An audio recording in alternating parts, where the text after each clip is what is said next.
Hello, everyone. My guest today is Rio Veradonir, and Rio is the editor-in-chief of the publication Queer Majority. He is a writer, editor, and I hope soon to be podcaster. We have this ongoing project to do a podcast together, and I think we absolutely should do that. Rio, I think we should do. I think we should have an agony aunt podcast. I think we should advise people on love and sex issues. I think we would be perfectly complement each other. Between us, we would cover all the bases. Well, especially you. You would cover most of the bases. And I would join you on one or two of them. I'm sure you could cover plenty of bases yourself, Iona. Iona's first piece of advice, learn the tango. There's nothing sexier than that. That is absolutely correct. And full disclosure, I also I used to work more actively for QN. I don't have time to do much work at all for them now, but I've continued to keep my official association and affiliation with the magazine because I believe strongly in what they're doing, so that's what we're going to talk about. So Rio, tell me a little bit about why this magazine was founded and what the sorts of issues were that you were hoping to address, because I know that there are a lot of LGBT magazines out there, and it could not differ more dramatically than some of those magazines, like, for example, Pink News. And I also know that you have a background of discovering how difficult it is to advocate for LGBT rights alongside people who are extremely woke and intersectional, and that has been a frustrating experience in the past. Actually, let's start there. What do you think the problems are with the way in which the people who are more in the social justice left are approaching LGBT issues? Honestly, I think it would be easier to say what they're doing right than what they're doing wrong, because they're doing almost everything wrong. Actually, it would be such a short list, I don't know there would be a single item on it. The truth is, LGBT activism is one of the great success stories of liberalism. There has almost never been a movement where a group of people and their associated rights went from being almost universally opposed to being almost universally supported, and consequent legal protections of those rights in such a short period of time, as we saw with LGBT rights. So the LGBT activists of the past were enormously successful, and we owe a huge debt of gratitude to them. Not just LGBT people, but everybody, because we all benefit from living in a society that's more pluralistic and tolerant and accepting of our brothers and sisters who may not happen to be straight. What happened, though, is there was always this debate all along, even early LGBT activism, between a liberal approach, which basically used the same approach that's succeeded with feminism and anti-racism, civil rights issues, etc., and basically just argued for equal treatment under the law. Everybody, we're all individuals. We all deserve to have our rights respected. The government should stay out of our personal lives, that sort of thing. And that's the version of LGBT rights that ultimately prevailed. And a more radical approach, which comes more from the Marxist tradition via the Frankfurt School, and which, for example, opposed same-sex marriage all along on the grounds that it was a bourgeois, patriarchal institution that actually just needed to be torn down completely. The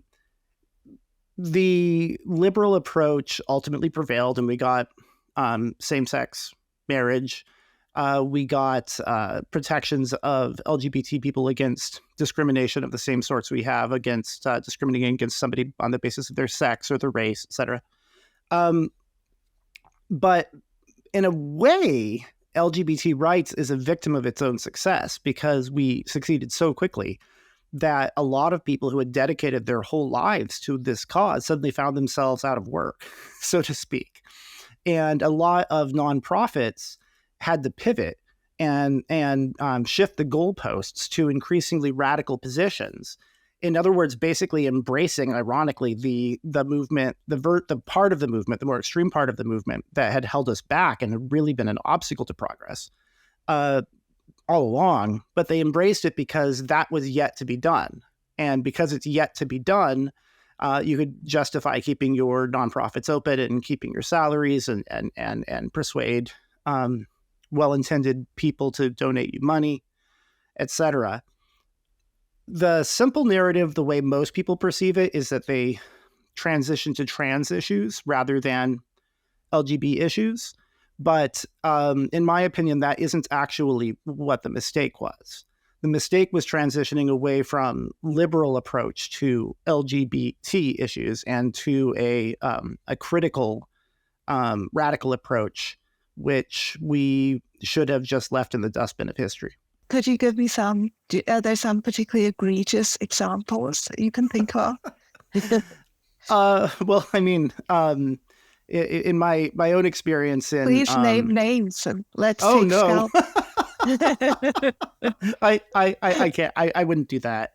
But I do know some people. I know some people who have written for QM who also write for mainstream magazines, and the articles that are commissioned from them for the mainstream magazines are quite different. Ours are very nuanced and moderate, or even you might even call it apolitical in a way, just kind of standing up for basic classically liberal values, which should be popular across the political spectrum and were until the recent rise of extremism on both sides. There's kind of a backlash against liberalism that I'm sure you and I can talk about more broadly than LGBT issues. But yeah, I know, for example, I won't name names, but Men's Health commissioned a piece from somebody and who I know, and he was asked advice. It was like an advice column. And this person wrote in and said, hey, I feel really bad because I'm only attracted to people who, I'm a man and I'm only attracted to people with vaginas, but I don't have anything wrong with I don't have any problem with being with a trans man. And I've been told because I'm with trans men and cis women, that makes me bisexual. But I don't know how to tell people that I'm not interested in being with someone who has a penis. What should I do? And the response was, that's correct. You are bisexual, even though you're only attracted to biological females. And you just have a genital fetish. So it turned this completely normal thing, which is being a heterosexual man, into this weird Frankenstein monster of identity nonsense. But I want to stress, just because I brought up an example in the trans issues doesn't mean that trans issues are the only things that have been taken over by that. LGBT issues have also been taken over by this critical extremist movement that is dangerous, and so have women's issues, feminism, and anti-racism. It's a much bigger problem than just the trans movement. And in my experience, most trans people are actually quite moderate. It's just this fringe minority is very vocal. Let's talk about LGBT issues that you feel have been taken over. Give me some examples of that. How is that ideology affecting thinking about LGBT issues? Sure. Well, the same-sex marriage is the most key example, but as I said, woke folks have opposed that all along, and they still do. That's not good. But also they think that the liberal approach to anti-discrimination legislation is too moderate. They advocate diversity, equity, and inclusion, or critical social justice measures, which are aimed at equitable or equal outcomes as opposed to equal treatment. between groups, which is antithetical to the liberal value of equal treatment under the law, and results in discrimination against people on the basis of sex. Ironically, they're literally advocating systemic discrimination, just in reverse. And most people are familiar with that in the case of anti-racism, but it's also a problem when it comes to sex and sexuality. And I'm a bisexual man, and so it frustrates me to see people needlessly complicating the subject of bisexuality by trying to redefine sexual orientation in terms of gender identity, as opposed to the liberal approach, which sticks to defining it in terms of biology and science. Yeah.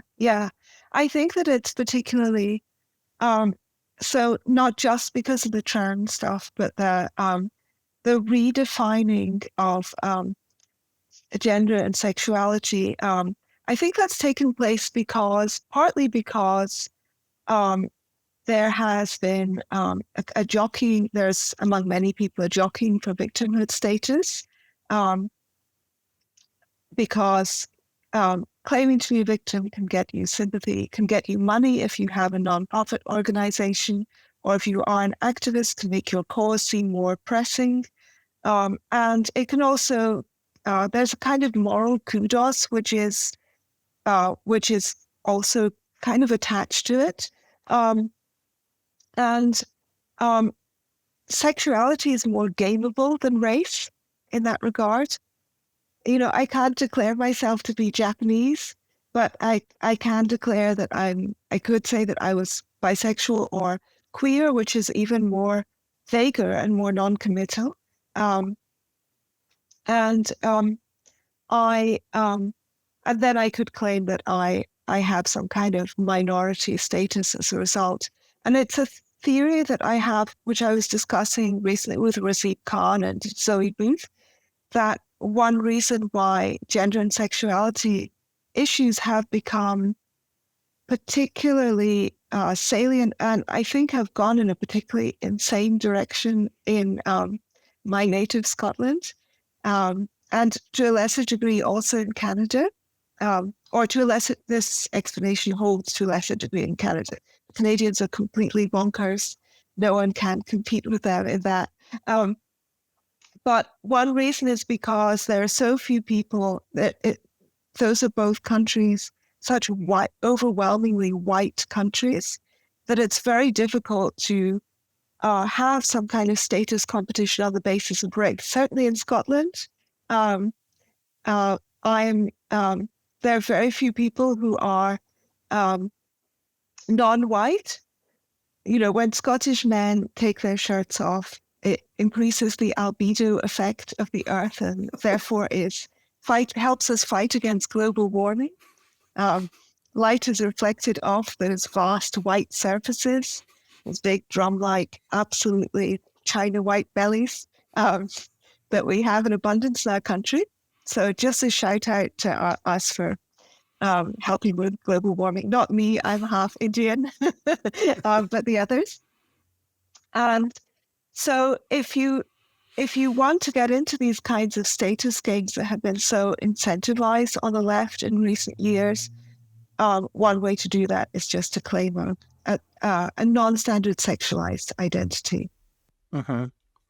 Yeah. In 2016, I went to an organization or an event put on by the Obama administration in DC.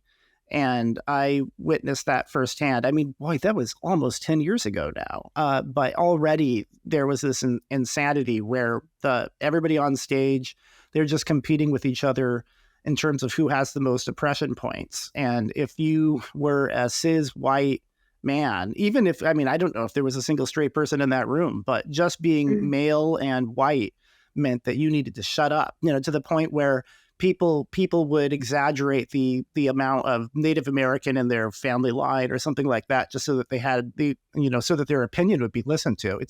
Bonkers is an appropriate word to describe it. I wish I could say that it's only a problem in LGBT activism, but sadly it is. It's all over. Every human rights cause has been appropriated by this critical ideology. I agree. I mean, I wouldn't have a problem with people defining themselves if they weren't using that to claim status and to claim that their view should be listened to more closely and that they should be more exempted from critique. Uh-huh. In itself, I don't have a problem with somebody just really wants to be Native American and maybe they have that in their DNA and maybe not. Does it really matter? You know, if you have a 1/32nd, if you're 1/32nd Native American or not at all, does it really matter? I think it doesn't matter. As far as I'm concerned, if you're into that culture and you want to preserve that culture, I'm happy to see you as Native American. I don't care. But, and I'm also happy to see you as bisexual or queer or whatever, even if you are absolutely intact in your sex life and inclinations, completely heterosexual. I'm fine. If you want to claim that identity, that's totally okay by me. If I ran any parties, you could come to the parties. It's fine. I believe in inclusivity. It's only when you are saying this means you must shut up and listen to me, and I'm right. The default thing is that I'm right. And that never works. People don't like to shut up. People will not shut up on demand. They'll just get resentful. A lot of people do. Yeah. In left-wing activist spaces, they absolutely will. Dutiful, straight white male allies just sit there quietly and clap and snap or whatever they're supposed to do. Unfortunately, in fact, we've looked into the specifics of this at QM for a piece that I wrote called Deconstructing Wokeness. And what's remarkable is that the percentage of the US population, for example, which are genuine believers in critical social justice ideology, is substantially smaller than most people would think, given the amount of influence that they have in society. It's actually about 6%. But there is a much larger group of people who I call the dissonant liberals, which are people who profess liberal values and don't necessarily really understand how anti-liberal wokeism is. And so they kind of go along with the orthopraxy of liberalism, even if they don't agree with the orthodoxy of it. And if we can just persuade those people to stop being dutiful allies of the woke and to stand up for their own liberal values, wokeness would disappear almost immediately. Another reason that the woke has so much influence is because they're disproportionately represented in partisan left-wing parties, where only a very small minority of people actually vote in partisan primaries in the U.S., for example. And so a minority of the population could make up something closer to a plurality in a partisan party. On the other side, you see the same thing with Trump voters. Donald Trump, the first time he was nominated, basically won with a plurality of the vote, even though most Republicans at the time didn't want him to be their nominee. This time around, it's quite different because he's almost an incumbent since he has been president before, and gets all the benefits of incumbency in that respect. And that's actually not unusual, historically speaking. But his initial winning of the nomination was because a plurality of a minority, something like 30% of Americans are registered Republicans. Only about half of them actually vote in Republican primaries. And about 30% of those wanted Trump. And that's how we ended up with him as the Republican nominee. So the same phenomenon is happening now with woke on the left.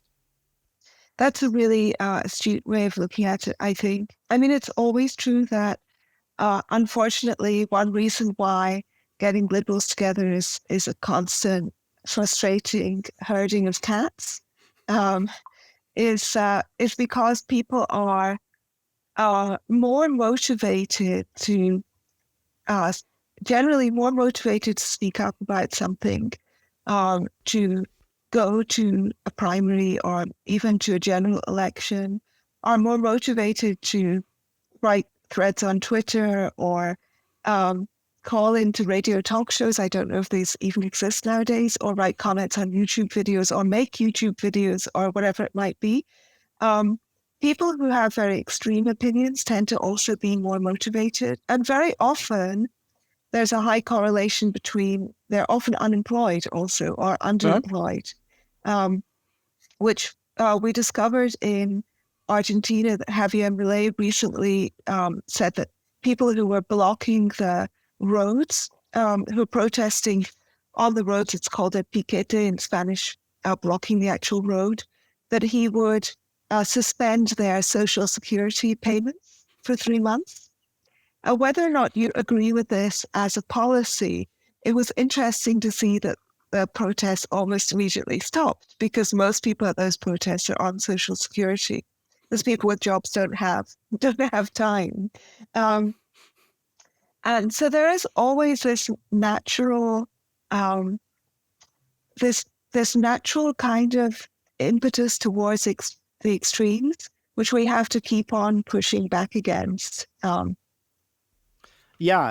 a great segue into me answering the other question you asked, which is about why Queer Majority as a publication was founded. The name has multiple meanings, Queer Majority. One of them is actually just that bi people make up the majority of the LGBT community. And most, really all other LGBT organizations are run predominantly by gay, some lesbian and some trans, but bi people, despite being the majority of the LGBT community, tend to be kind of an afterthought in those organizations. And I think part of the reason why is because of the wokeness. Bi people are seen as literally sleeping with the enemy, right? The cis heteropatriarchy, right? And in fact, a lot of gay people even suspect that we're actually secretly straight or secretly gay, one or the other. They don't want to accept that some people have such freedom and flexibility in their attractions. So we just wanted to have an LGBT publication where, it was bi, run, and owned and operated. So that's one of the meanings of it.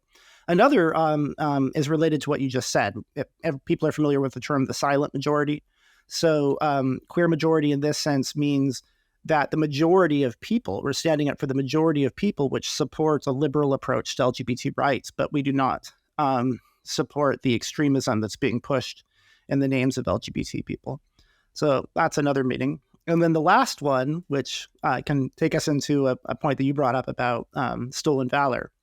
The last one is perhaps the most controversial claim we're making, which is that majority of people are queer in the broadest sense of the word queer, which we do not merely mean LGBT, but we also mean people who do not conform with social norms and attitudes around sex and relationships in general. So, for example, we've had pieces about polyamory. Most polyamorous people are not gay. But polyamory is still an issue that's related to sexual and romantic freedom that impacts the lives of a lot of straight people. Stay-at-home dads, there's still a lot of stigma against men not being the breadwinner and, aren't you a cuck for letting your wife earn the money, etc.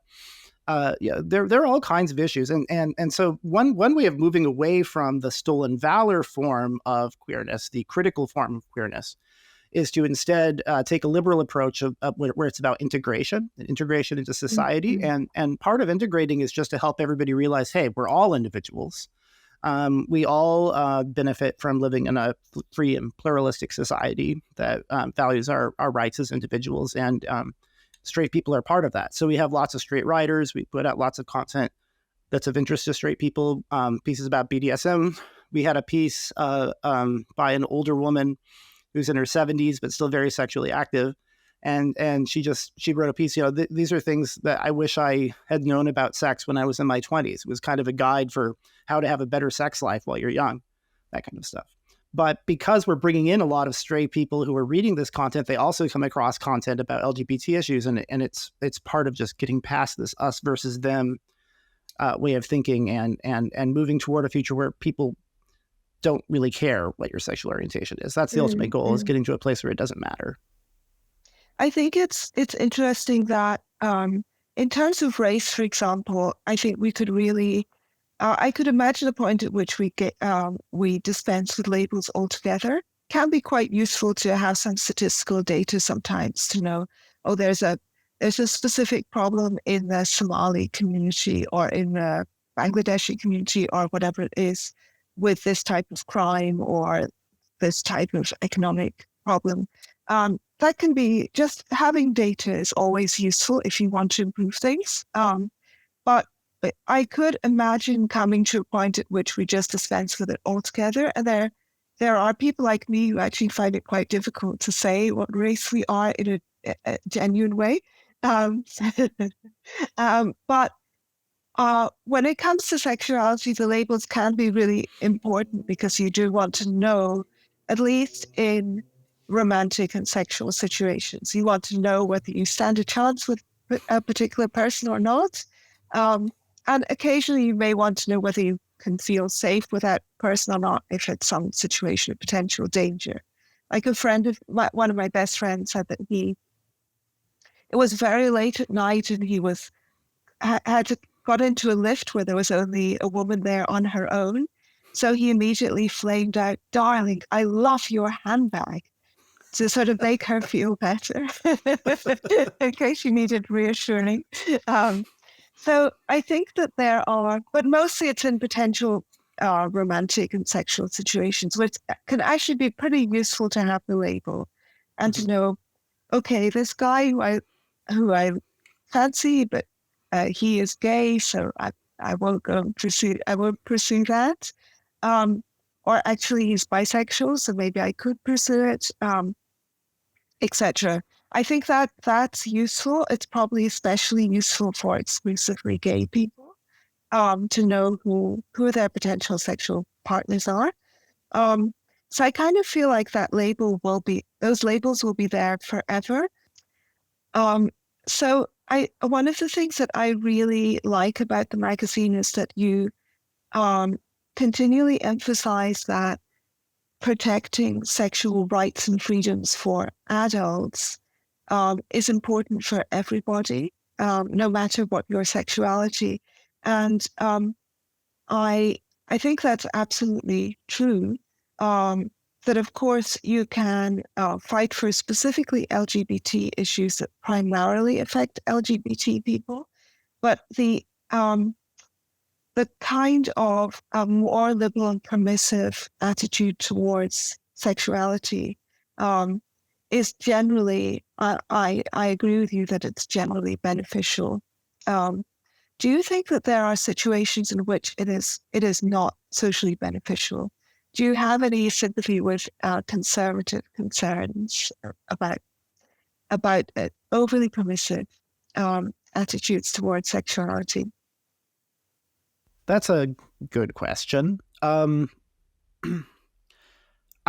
do think that conservatives are right to be worried about the excesses of the critical social justice left and the woke left. And so insofar as they associate sexual liberty with that movement, to use the example of same-sex marriage again, if they believe, for example, that LGBT activists are hostile to the nuclear family, right? Which the woke very much are.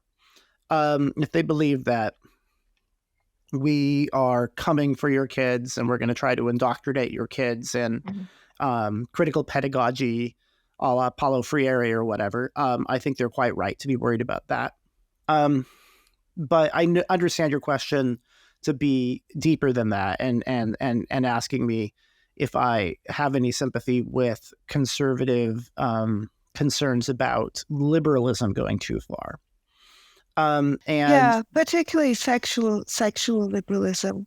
I'm thinking, for example, about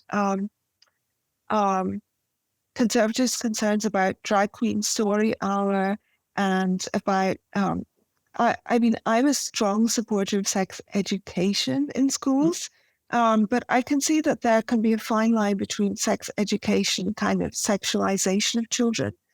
And by that, I don't just mean pedophilia or something adjacent to that. I mean also encouraging children to label themselves sexually too early. And I think there's a lot of concern about that, for example. I mean, this is mostly a question of framing, but the traditional liberal approach to issues like that would be to say, hey, this needs to be a conversation between individuals, and parents need to have rights when it comes to raising their children. I personally think would characterize attempts to teach kids, even if they're not taking a woke approach, even if it's just a liberal approach. I can understand why some conservative parents wouldn't want the state coming in saying, no, your children must learn this. Of course, the liberal answer to that too is, you can put your kids in a private school, right? When the state is involved in paying for your kids' education, they have some say in the nature of that education. I do think that's true. I think, for example, it's good that public schools can't indoctrinate kids in religion. In the U.S., I understand in the U.K. they have faith schools. That strikes me as a bit illiberal. But at the end of the day, it is also the parents paying for the education indirectly through their taxes. It's not everybody is contributing the same amount. So we live in a democracy, and it has to be a conversation. And what person A thinks is appropriate for a 12-year-old is not the same thing person B is going to think, right? In my experience, sane people are not interested in sexualizing teens who are, not actually sexual, like maturing sexually yet, like preteens, or that's not good. I could see the benefit of having young children learn, for example, that some people have two moms or two dads, and that's okay. But I also understand why some conservative parents may not want them to learn that. I would encourage them to come to terms with the fact that they live in a modern society, and that their kids are going to meet people like that someday, even if not now. But yeah, I mean, again, the liberal approach is we should debate it, and we live in a democracy. We can go to parent-teacher conferences and express our opinions, and you always have the option of taking your kid out of public school. Yeah. This is sort of a related topic, but talking about the queer majority thing, there's been according to polling, there's been a huge increase in the number of young people who are describing themselves as LGBT, and particularly who are describing themselves as bisexual. I think that's the largest increase, right? And at the same time, correct, yeah. I think so. I think the sexlessness of Gen Z has diminished quite a lot. But some of that was due to the pandemic circumstances, the pandemic. But Gen Z are definitely having their sexual debut later. And I do get the feeling they're not as debauched as we were back in their day. And at the same time, so I want to ask how much, first of all, how much you feel the increase in people identifying as LGBT, and particularly as bisexual, reflects just greater societal openness. So these are people who would have been bisexual anyway, but they wouldn't have admitted it or maybe even realized it because of the more closed-minded nature of society earlier, or how much this is stolen valor, if you like, or if you even consider it stolen valor, or honor by association, or how much it is kind of a sort of social contagion, that this is what it's cool to call yourself. Not that there's anything wrong with being bisexual, but to what extent do you think it's a genuine shift in people's sexual orientations and behavior, and to what extent is it fashion? And is it okay if it's fashion? That's a great question. I'd like to knock the stolen valor thing out of the way first, and then get to the broader conversation. You actually put it really well earlier when you said, who cares, as long as you're not trying to argue that because of my identity, you must accept my opinion as true and you are not allowed to express yours, right? So if you take standpoint epistemology out of it, the stolen valor goes away. Then you just have a person who is maybe exaggerating the amount of attraction that they have to someone of the same sex for fashionable reasons or whatever, right? And that's what people accused David Bowie of. When he got older, he only dated women, but by all accounts, he does seem to have boinked a few dudes in his day. So I think he was probably bi. He might have been closer to the straight side, but I think he's still, I'll count him on my team.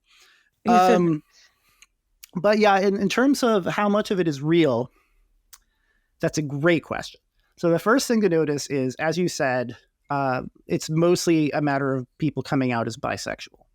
A lot of the conversations about social contagion have focused on, particularly on young females who are coming out as trans men. And it does look like there might be a certain degree of social contagion involved in that. Not that there aren't, females who are realizing at a young age that they really are trans. I don't doubt that.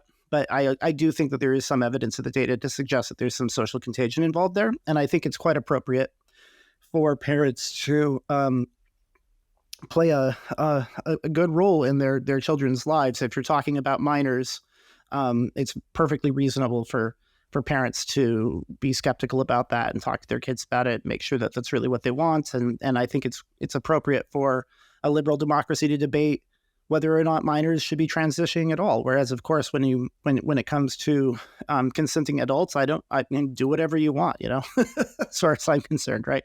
Minors are impressionable, and that is something that we should worry about. But that said, trans people are a tiny minority of the LGBT community. The vast majority of us are bisexual, and the most common form of bisexuality, which, as you pointed out earlier, is a spectrum, is what you might call heteroflexibility, which is primarily heterosexual, but just a little bit attracted to the same sex. People like that tend to be the ones who maybe experimented a little bit when they're younger and hornier, and then when they get older, they tend to settle down with someone of the opposite sex. There's nothing wrong with that, and it does qualify as bisexual according to the scientific definition.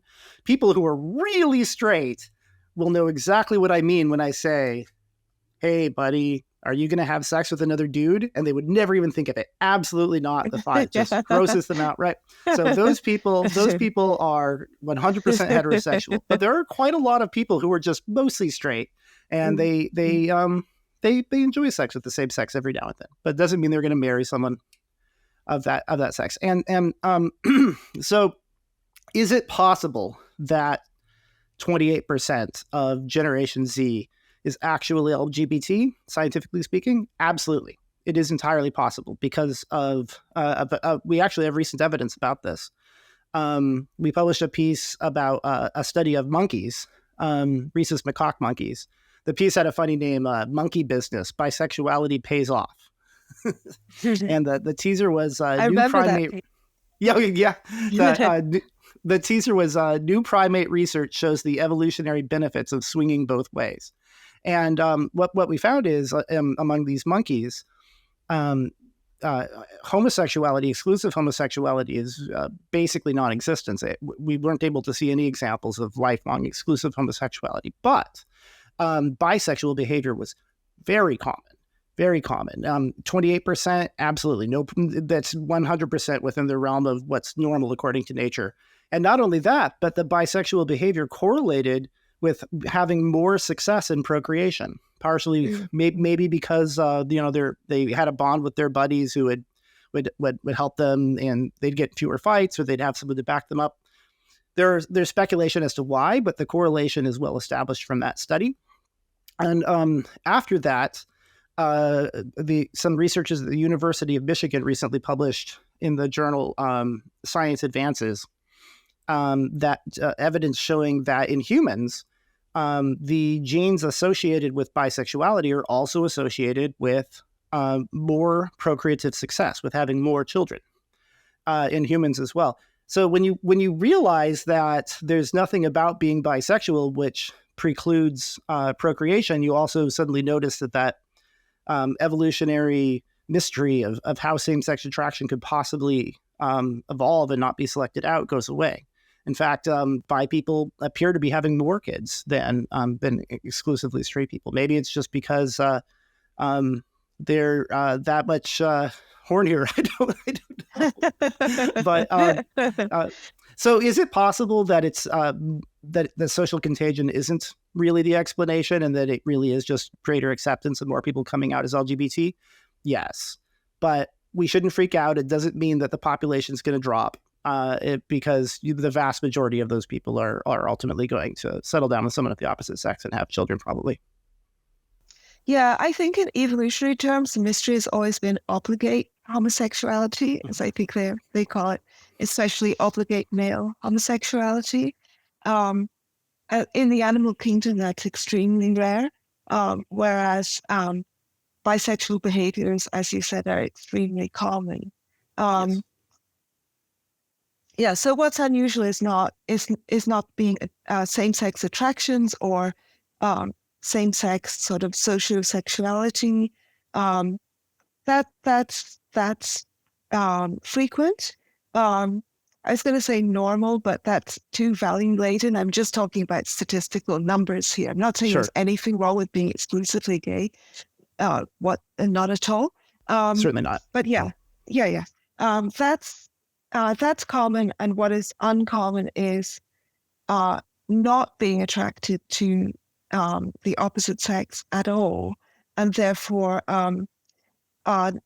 not being easily able to procreate with the opposite sex. Of course, nowadays for humans we can do this, but yeah, that's the more interesting mystery, and I'm not convinced that it's been solved. I know there have been various theories have been put forward for the evolutionary basis of homosexuality, but I feel it hasn't been solved yet, and it's still a kind of a tantalizing, interesting mystery. But bisexuality, it seems to me, just not much of a mystery at all.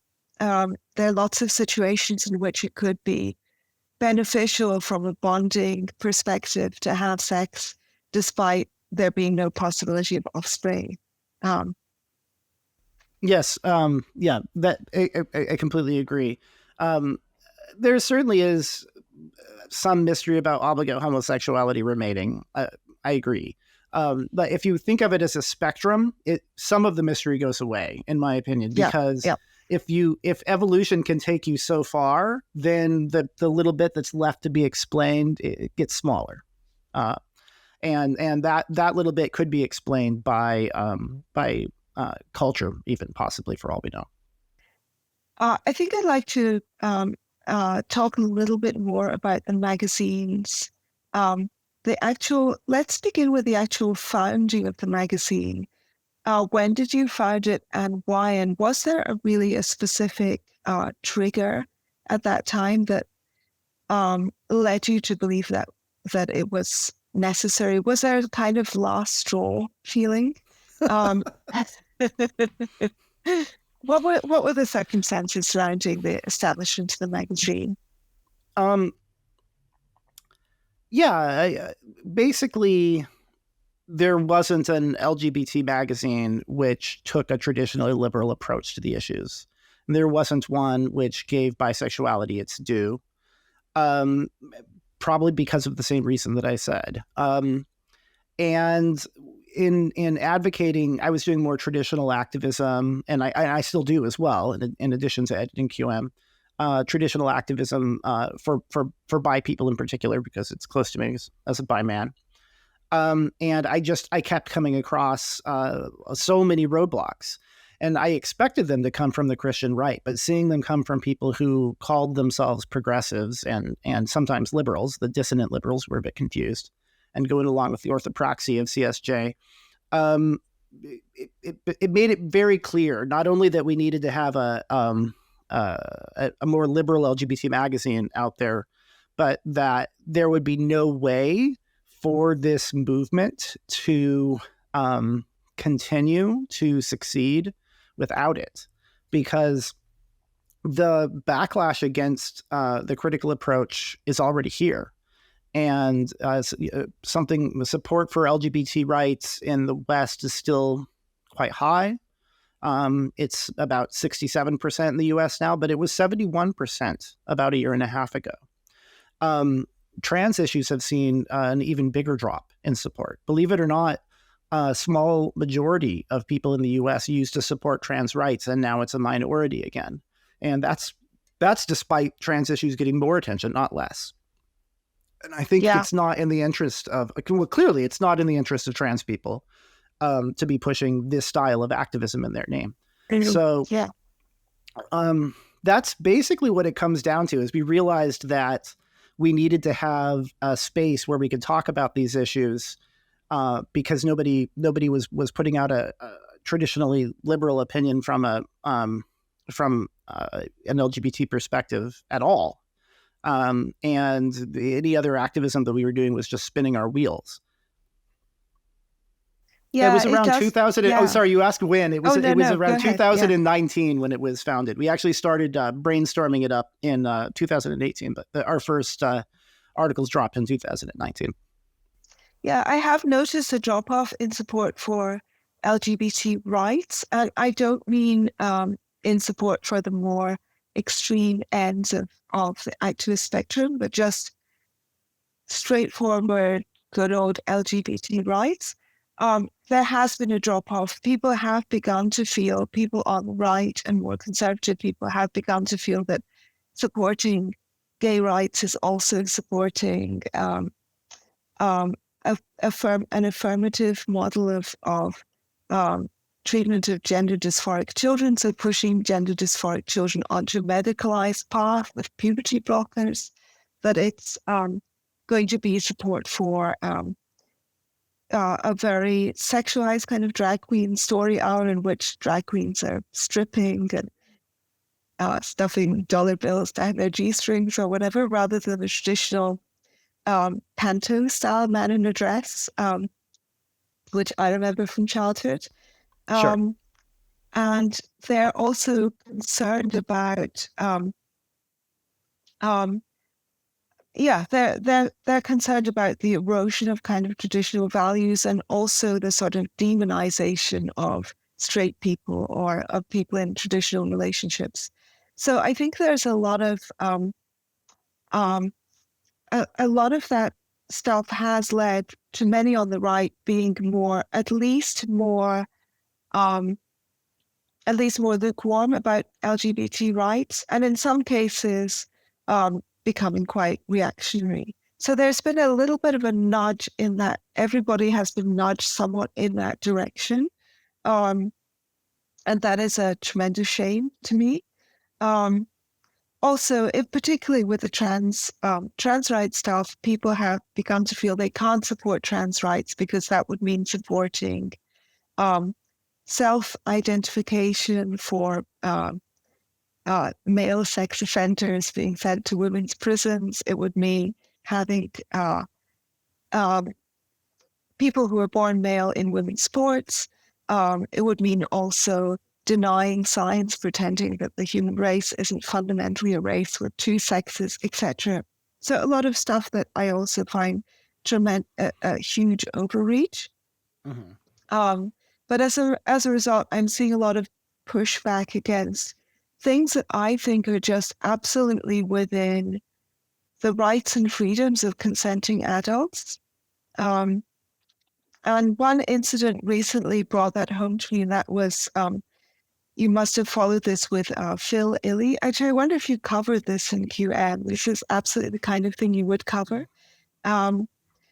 He identifies as an autogynephile, so he feels aroused by he finds it erotic to wear women's clothing. And he calls himself a man in a dress. So he doesn't claim at all even to be conventionally trans. He's not demanding anybody except that he is a woman. He's not wanting to go into women-only spaces or anything like that. He literally says he's a man in a dress. He's just a guy who enjoys wearing dresses sometimes. And he has been so attacked and vilified. And I feel that he has caught flack from the kind of overreach of activists. at least partially blame the activists for what's been happening with him, and in other similar cases where I feel people are just harmlessly pursuing their own happiness in a way that is really not harming others, and are just choosing to lead their sexual and romantic lives in the way that they wish, which is their perfect right as consenting adults, and which we should absolutely be supporting. Yeah, Phil Lilly has written for us. He's working on a second piece for us right now, in fact. Right. I knew it, you see. Whenever this kind of stuff comes up, I always know that you guys will have an article on it, and it will be an article with which I agree. Yeah, I think you're quite right that it's unfortunate that people seem to believe that in order to support LGBT rights, they have to support the most kooky versions of them out there. But of course, maybe it's healing for people just to hear a bi guy say this, but you do not. It's okay for you to support LGBT rights and also disagree with some of the specific arguments that are being made in our name. You can support trans rights and still think that males shouldn't be in female prisons or female sports. There are compromises to be made, and democracy is all about compromise.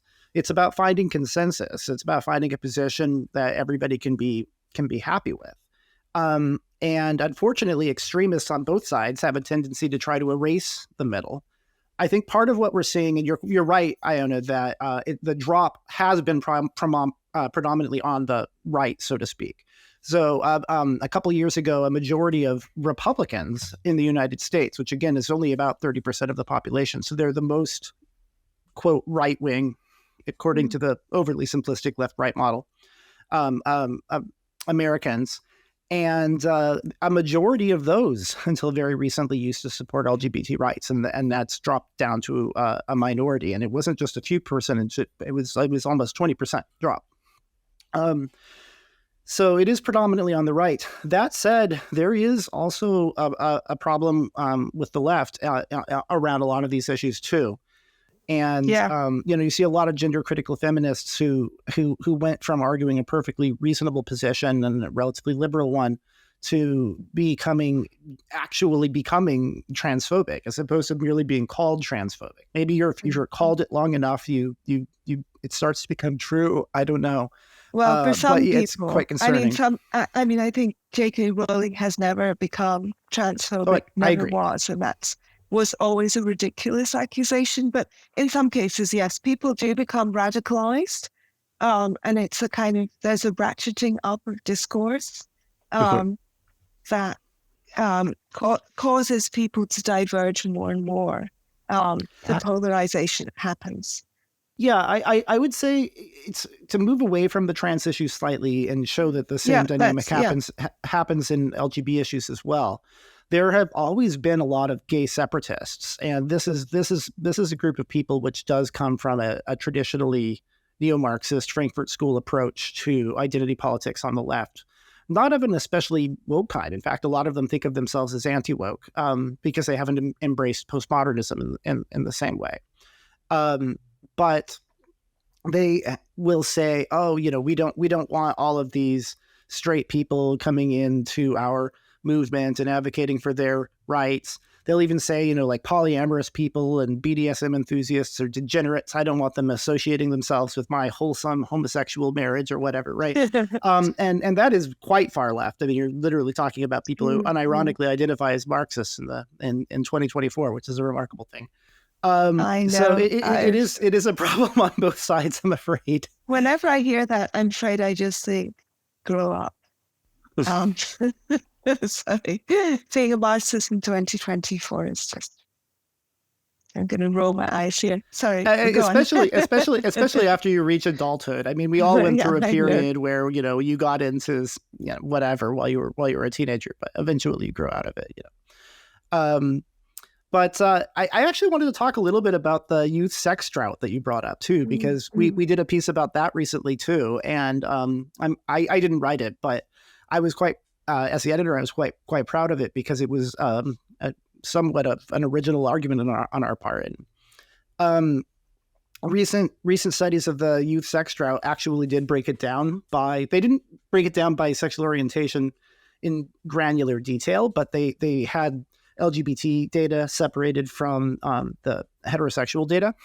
And remarkably, what we found, and as far as I know, nobody else has covered this, the youth sex drought exists almost exclusively in the heterosexual part of young people. And what's that wonderful, surprises me. yes, Yeah. it does, doesn't it? Yeah. And what's interesting about that is what that suggests is a lot of the explanations that are traditionally proffered for it, for the drought, don't really hold water, because you have to explain why it would only be a problem in one part of the demographic as opposed to the whole demographic, right? So people who blame porn, it's like, well, are LGBT people not also able to use porn? That kind of thing. And what our writer suggested in his piece, although he admits that we need more study, obviously, but this is a hypothesis that's worth exploring, and the current evidence supports it. Is that it could actually be a consequence specifically of male-female relations, particularly among younger people in the West, maybe as a consequence of the overreach of the Me Too movement, for example. Young people do tend to be quite progressive. They do tend to be more woke than older people. And a lot of polls, for example, show that young men are afraid to talk to women or flirt with women because they're afraid they're going to be accused of being creeps. And to be clear, when I said the overreach, I don't mean people who actually do commit assault and rape or et cetera, really obviously should be held to account. And I think the movement overall was a good thing that mostly had good consequences. But one unfortunate side effect of it is, and this is just another symptom of the point that keeps coming up about people just wanting to move the goalposts and get a little bit more extreme. People started calling the most anodyne behavior a sexual assault or whatever, when you're really just talking about maybe someone being a little bit awkward and flirting with a female friend or whatever. And as a consequence of that, the writer suggests maybe Gen Z men are not hitting it on enough girls, and that's why they're not men and women aren't sleeping with each other as much. So that's actually a great example too of how ignoring LGBT issues isn't necessarily the solution. What we need is a more science-based, rational, enlightenment, traditionally liberal approach to these issues, because by separating out LGBT from the heterosexual group, we might be able to disprove some potential explanations for the youth sex drought and zero in on what the real cause is among straight people. That's really good.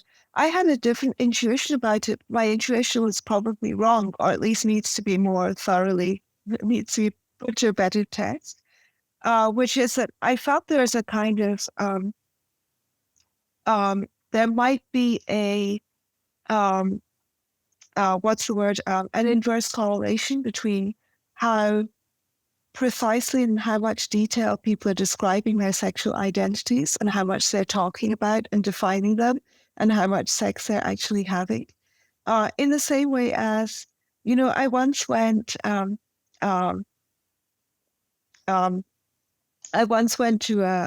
this BDSM club in Buenos Aires, and I sort of expected it would be really wild there, but it was not wild at all. And part of the lack of wildness was because, there was much more flirtation and much more looseness going on at any kind of straight bar. And part of that was because people had really specific preferences, and they had gone to this place to find partners to meet their very specific preferences. And there was an app that went along with it as well. It was like a kind of speed dating event with an app attached. And as a result, most people really couldn't get it on with each other because you had to find the person who meshed with your preferences. So there was the one guy who really liked to play being a baby. He liked to wear nappies and suck on a dummy and things like that. So he was looking for a woman. He was straight. He was looking for a woman who was interested in being his mother, quote unquote. And obviously he wasn't compatible with a woman who was looking to be tied up and beaten on the bottom with a wooden paddle or whatever, Um, so actually it was kind of sort of difficult for those people to be very sexually active or if to find long-term partners because of what they were looking for was so specific. So I did wonder if there was some kind of mission creep in that regard. When I hear Gen Z, particular Gen Zers, or I overhear them defining their sexuality in some really, really detailed terms. Of course, it's hard to tell, though, that those descriptions may be mostly for social media, maybe just performance. But if they're serious about that, then they're really narrowing their options right down. Yeah, and I, like most social phenomena, I would expect that there would be multiple causes and not a single cause. Mm-hmm. But there could be a single largest cause and a dominant cause. I suspect that the relations between men and women has to be the explanation because of the fact that the drought is among heterosexual people. Yeah, very interesting. Specifically, what we found is that LGBT people are about as sexually active as their demographic ever was as that age group. And so the drop off is heterosexual people are the ones who have shown a drop. Mm-hmm. But of course, whenever there's self-reporting involved, there could be all kinds of things going on. Maybe heterosexual people for some reason are more prudish. I doubt that. It seems like Gen Z are fairly sex positive group of folks. So I don't see any reason why heterosexual Gen Zers would be more likely to lie about their level of sexual activity than their parents and grandparents were. Oh, by the way, another piece of evidence that that the increasing LGBT share of the population isn't social contagion is that the numbers of LGBT identified people in every age group have gone up. It's not just Gen Z. One fact that I thought was remarkable is that as a share of the population, as a share of their age group, they're a higher percentage of boomers now identify as LGBT than LGBT total in 2012. Wow. What proportion so there are a lot of quite elderly people who are coming out. That's cute. I like that.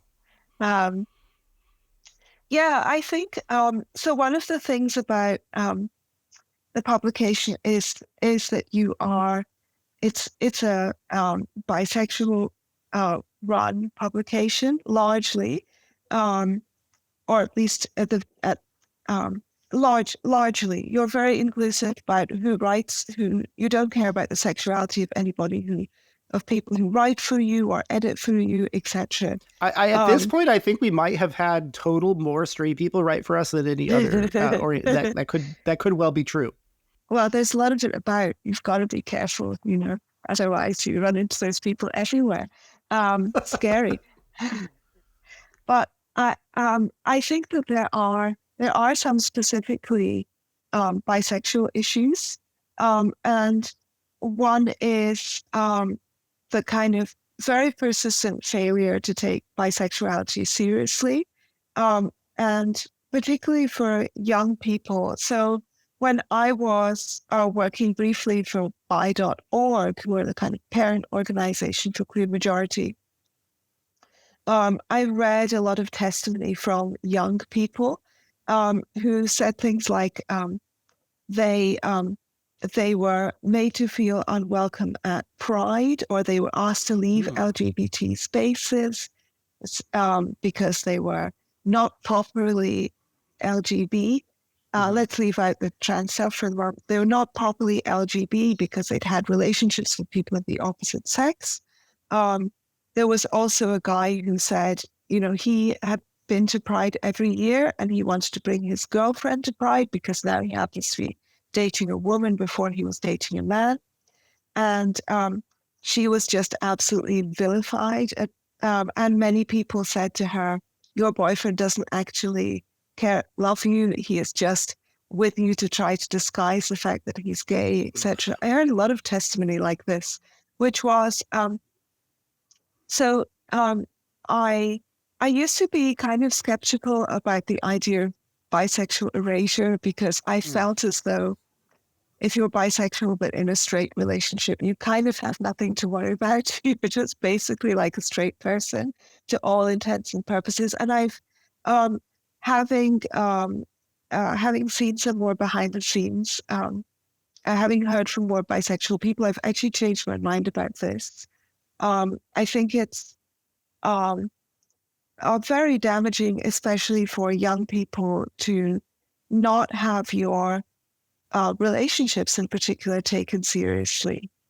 Um, and Yes. because of just a failure to kind of non-belief in bisexuality, which seems to be, must now be a minority um, attitude, but it seems remarkably persistent. Uh-huh. Yeah. Um, it does seem to, in this case, it does actually seem to be almost exclusively a problem on the far left. Actually, I think that people who really buy into identity politics, and who, for example, people will argue until they're blue in the face with me and say that homophobia hasn't declined. For example, it's just as bad, if not worse, than it ever was. And no amount of data or polls or evidence or laws passed and same-sex marriage is becoming legal in more places.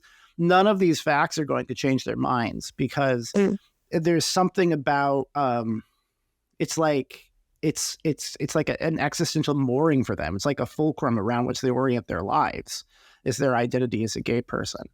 And some of those people will be quite nasty to bisexuals, particularly if they are in an opposite sex relationship, because they will see you as the enemy, as part of this is heteropatriarchy, et cetera. Yeah. It is important to point out that they are a minority of the LGBT community. Most of us are normie liberals, not neo-Marxist psychos, but unfortunately, the silent majority is drowned out by the loud minority, and that is a key part of QM's mission, as we want to make sure that the silent majority has a voice. And it's sometimes it's a thankless job, but I'm lucky to be doing it, and hopefully making a difference. I think it's interesting that, or important that you, there are some other, there are articles in QM which are, I think, somewhat more tangentially related to your core content, where you talk about liberal values, you criticize social justice ideology.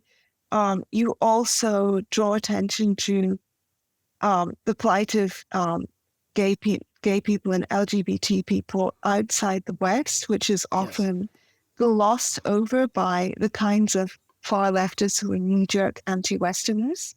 Yes.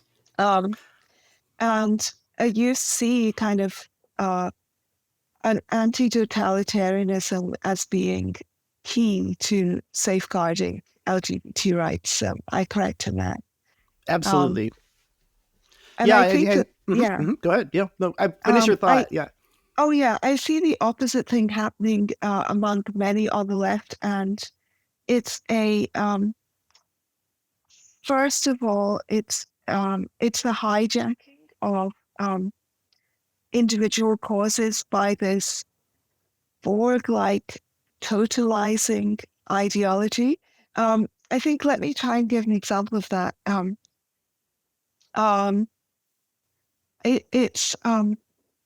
So, for example, you're fighting for some specific thing. Let's take a recent example. Greta Thunberg was making a speech about climate change, as she always does. And then some people in the audience started shouting that you can't campaign against climate change unless you first have free Palestine. So first you need to destroy the Zionist entity before you can deal with climate change. And then people started chanting the "From the River to the Sea" chant, and she also joined in chanting this. and it was no climate justice on stolen land. So it's as though setting aside how you feel about the Israel-Palestine conflict, those two issues are completely separate. The Israel-Palestine conflict is not, statistically speaking, a major source of environmental devastation or climate change. Israel, statistically speaking, is not a major source of that. It's and this sense that you can't just be campaigning for your specific issue without also campaigning for everything else at once, without also yoking everything else together. And I hear this all the time on the social justice left, which is your feminism doesn't mean anything unless it's also an intersectional, and it's also anti-racist, and it's also anti-colonial, and it's also this and it's also that. You have to kind of sign up to just a giant kind of mass of views. That feels it feels very illiberal to me, very totalitarian, i.e., you can't be part of our cause unless we're allowed to dictate how you feel about every other issue as well at the same time. And it also seems to me to be very diluting and discrediting of causes, because it suggests that you, for example, can't be in favor of LGBT rights unless you're also an anti-Zionist. So that's that is just a way of alienating people and narrowing down and narrowing your support base, and also just kind of losing the plot. Just kind of an endless. If you're campaigning for everything at once, then you're not campaigning for anything in particular. It's just one big blob. Yeah, and that's how you can tell that it is appropriation of these human rights causes in the name of an unrelated ideology. You're quite right. We did a piece, several pieces about the Israel-Palestine conflict, and rather ironically, unlike a lot of the woke LGBT publications out there, we didn't hire some college-educated 30-something white Westerner to write them. We found people in the region to write these pieces. So we actually are diverse instead of just virtue signaling our diversity. But there's really no reason. Not only is there no reason to connect LGBT issues or climate change to the pro-Palestine side of this conflict, but in the case of LGBT issues, it's quite the opposite. Israel it's not perfect, but in comparison to its neighbors, it is way more pro-LGBT, and LGBT people. It's really the only country in the region where LGBT people can live freely and openly without being genuinely oppressed. As you said, what really needs to be done, since LGBT rights have been largely accomplished already in the West, is we need to preserve them at home and we need to spread them abroad. And what happens, of course, is the woke tends to accuse us of being colonial. They say that's somehow evil liberal imperialism, when really we're not talking about conquering the rest of the world and forcing these ideas on them. We're talking about spreading liberal values through conversation. And when a conflict does come up, it's perfectly reasonable for liberal societies to ally with other liberal societies who share our values. That's a natural thing to do. So the LGBT people in under Hamas were brutally oppressed.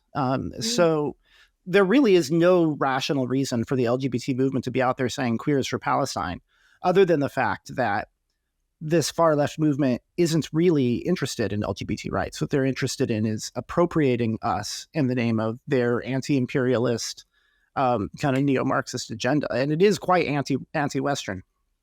By the way, by the way, I know political scientists tend to try to tend to downplay horseshoe theory. I suspect that's going to be less the case now because the evidence for it is increasingly strong.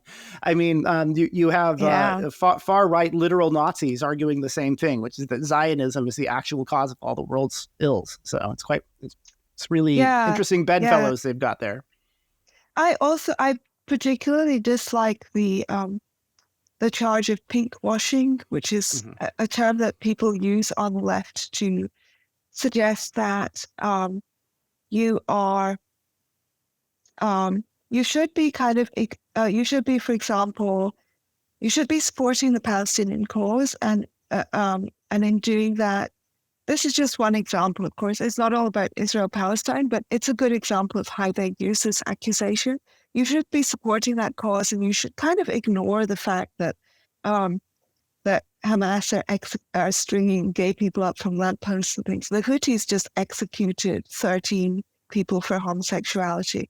So you should kind of ignore that, because the real issue is colonialism or Zionism or statehood for the Palestinians, etc. Not to say that those aren't real issues, and you could take an opposite stance on those issues from the pro-Zionist stance that I personally take. That's fine, that's legit. But it feels to me it's kind of pulling rank. It's like your issues, your concerns about the rights of LGBT people are not as important as this issue. And women. And I disagree. I completely disagree. Indeed. Yeah. Without getting too much in the weeds about the Israel-Palestine conflict, and I think you and I would agree on this issue. The main point is to say that equating it with LGBT rights is revealing, so to speak. And there we also had a piece recently about kind of talking about that, and then comparing it to what happened in Iran. And a lot of people don't know this, but Iran used to be quite a bit more liberal, and it was in fact an alliance between Islamists and far left Marxists, literal Marxists, which came together to overthrow that government and institute an Islamic theocracy. So when people say, we can just ignore it and all that really matters is colonialism, I think it's helpful fighting colonialism. I think it's helpful to point to a situation like that where you had a country which was imperfect. It did have a king, a relatively liberal one. It should have moved toward democracy. But you have a country where women's rights were improving, LGBT rights were improving, and liberalism also tends to, countries tend to do better economically. Everybody, including poor people, tend to do better under liberalism than under statist dictatorships. And then the whole clock got turned back because of this alliance between leftists and Islamists, which is exactly what you're seeing playing out in the Middle East right now with the Israel-Palestine conflict. So which side you take really matters, and people ought to ask themselves, what happened in Iran after that? Not only were women oppressed, not only were LGBT people executed, but all those leftists, all those Marxists were executed as well. Yeah. I mean, I feel the kind of opposite of the people who think this is an issue we can just put aside for the moment while we focus on this other larger thing.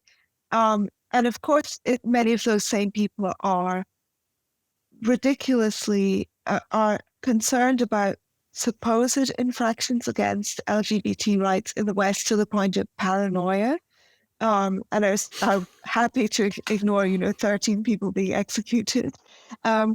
I think that idea that those rights should be prioritized, I feel pretty much the opposite, in that I think it's actually a good litmus test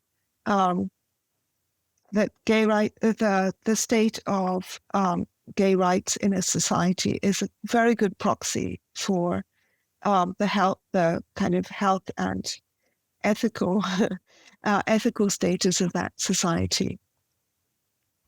Mm-hmm. Yeah, and what even broader than LGBT issues, because they have been co-opted by this leftism. There's been a problem in American schools, and I don't know if it's true to the same extent in Australia or the UK. Maybe you can tell me. But young people have been brought up in critical pedagogy, and it's not just a matter of identity politics. What's going on is that they've been brainwashed to distrust liberal institutions. And what's interesting about this, and we're seeing it play out in terms of the right wing of the United States, is also growing increasingly anti-liberal. Because, the Republicans were always fairly socially conservative, but they used to take basically neoliberal economic domestic policy and neoconservative foreign policy, and they were more liberal than they are now. And now I see Trump voters, for example, literally citing Noam Chomsky as their reason for not trusting the free press in the West. Wow. Yeah, I think it's a real problem when the cultural institutions are captured. And the problem is that it's polarizing when you don't have those points of unity.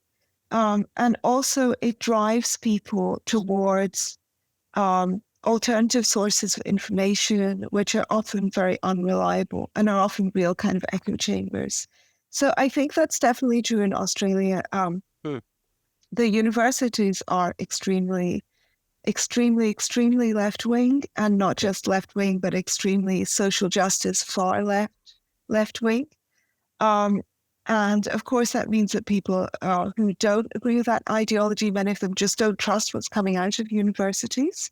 But universities, I think, remain our best chance of generating knowledge, because there you have a lot of people together who can argue with each other, and ideas are ideally stress tested. And you have a rivalry between different academics, which means that your rival, it's in their vested interest to prove you wrong. So they're going to examine your arguments closely and pick them apart. That's the ideal situation. So I think we really need universities for that. They're very, very important. But that only functions if you allow freedom of thought at universities.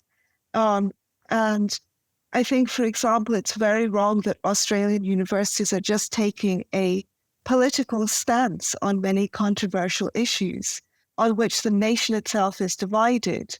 And I think the university should much more represent the country, in that there might be a preponderance of left-wingers at university. I think that's always going to be the case.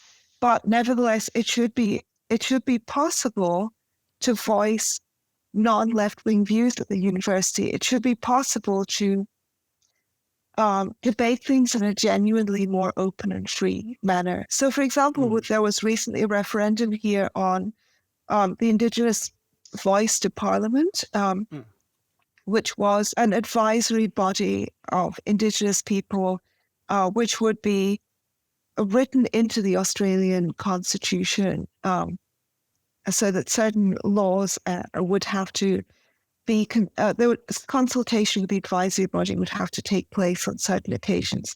Part of the problem with the referendum was it was rather vague as to what exactly this would constitute. It doesn't matter whether you were in favor of this or against it. The more important point to me is that the country voted against it. It was a fairly narrow, not that narrow, but there was a fairly narrow victory. The sizable minority were in favor. Most people were against. But the universities all put out statements saying that they were in favor. We at our university think this. We all agree that we're all voting yes. We all agree this is the right thing. They put up the posters. They had the propaganda. And I have no problem with any particular academic being in favor of the yes vote, arguing in favor of it. I have no problem with most people at the university being in favor. But the fact that there was an official stance, rather than just, this is a university, we don't take official stances on things like this. We debate them, we discuss them, and we try to, we start from a neutral position, and we try to arrive at truth, but we don't impose one truth from above on everybody. I felt that was really wrong. I Right. also feel strongly about how the Australian Broadcasting Corporation, which is the national taxpayer, I believe taxpayer funded, main broadcasting corporation, are also completely, almost totally on the woke left side of things. And of course, there is plenty of right-wing media, there's plenty of alternative media, but I feel that there should be some form of Australian media, particularly the one that taxpayers, including right-wing Australian taxpayers, are paying their money to support, should be that's representing all Australians and that allows a variety of viewpoints. They had in their radio offerings, which I know more about, they had a couple of shows, full disclosure, both of which I've been a guest on, which put a more, in one case, a more center-right view, and in the other case, a left-wing view, but a more liberal, a less woke left-wing view. They had just a couple of shows among this sea of ideological lockstep woke programming. Wow. One was called Counterpoint, and the other Uncomfortable Conversations, I think was the name of it. And you can tell even from the titles that those two programs went against the grain of their normal offerings, and both of them have been cancelled now. I don't know the exact circumstances behind their cancellations. I'm not claiming that they were cancelled for political reasons, but they've gone, and now there is just kind of nothing. And I'm fine with them having lots of woke programming. I'm fine with them heavily endorsing that viewpoint, but I just want there to be diversity and openness, and I feel that they are not doing their job. So yeah, those are a couple of my views on Australia, on what's going on in Australia. Yeah, we do stand up for free speech at Queer Majority as well. We had a piece recently by a Brazilian activist named Eli Vieira called "The Brazilian LGBT Movement Loved Me Until I Defended Free Speech." I loved that piece. Yeah, I love Eli. Yeah. So the teaser for it kind of sums it up. How Brazil's LGBT activist class bullied and lied their way into criminalizing hate speech. And that's not hyperbole. Something to keep in mind, and of course Eli brings this up, is once you start criminalizing speech, you can't be confident that your side and the right side will always be in charge of what speech is allowed. And that's why I think that the far left capture of institutions like academia and even public schools in the U.S. It's a much bigger problem than just a lack of diversity. And here's what I mean by that. As with the case of Brazil criminalizing homophobic speech, what's going on is if you indoctrinate young people and college students into distrusting the free press, distrusting the free exchange of ideas, distrusting Congress and the democratic process, frankly, as the far left does. If you undermine the public faith in these liberal institutions, some percentage of your audience is going to be conservative, and those conservative people are not going to. They're going to imbibe the distrust of liberal institutions, but the message they take away is going to be, oh, well, my side needs to take control and we need to force our authoritarian vision on society. By attacking liberalism, the left is actually empowering the anti-liberal far fascist right, frankly. And that is deeply concerning. Yeah, absolutely. So, Rio, do you have any, what are your future plans for QM? Is there anything, what are your future plans? We're growing. We are getting more and more popular. I would like us to eventually be the #1 LGBT magazine. And in fact, I could ask your listeners to help us with this. what we do have something going for us, which is even though we're going against the woke tide, we do put out content that's of interest to straight people. So if I imagine your LGBT listeners are going to go look us up for sure. But straight people, please go to our site and subscribe to our newsletter and read our articles. You don't even have to read any of the LGBT content. Just read the stuff that we put out for you guys, because you'll bring our traffic numbers up and Google will reward us for that. And let's make Queer Majority the #1 LGBT magazine in the world. It's possible. Yeah, let's do it. I think that would be a great improvement to the world. Thank you. Rio, it's been great fun, and thank you so much for talking to me. I will put thanks for all having the me on. details in the show notes, where to find you and how to find QM. And I've really enjoyed a lot of the articles that you have published, and I highly recommend it to everybody. Thank you. I appreciate that. It's queermajority.com, or just Google Queer Majority. And thanks for putting it in the show notes. I appreciate that, Ayana. Brilliant. Thank you.